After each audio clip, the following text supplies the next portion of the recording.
Kristin Grunder, our chair of our foundation and board, says it really well in that we've had such a state-of-the-art maternity program here. Our patients, the community, like you said, continue to tell us that it's the very best experience to be taken care of as a woman as well as a family giving birth, and to be able to have a state-of-the-art environment to match our state-of-the-art care is just a cherry on top.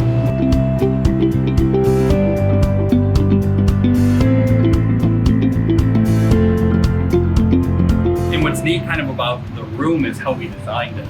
They started off with a piece of paper, right? They had the lines run out on the paper. Then they had exact scale models of all of the pieces of equipment that would ever go in the room. And everyone kind of sat down with the paper. It was with Sarah and Ashley, other nursing staff, OR staff, the providers, and they just moved it all around on the piece of paper. And they said, how do we think this is going to fit?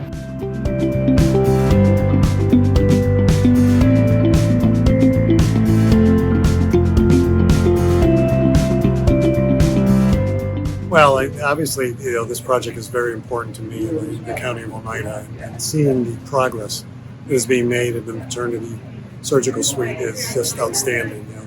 The care and the importance of the state-of-the-art suite that has Rome at the top of the list of maternity care, and for maternity surgeries such as this is really rewarding to see. But more importantly, the care and thought and all of the work that has gone into the planning and preparation of this. And I can't wait to see the completed project, but right now it's really outstanding to see.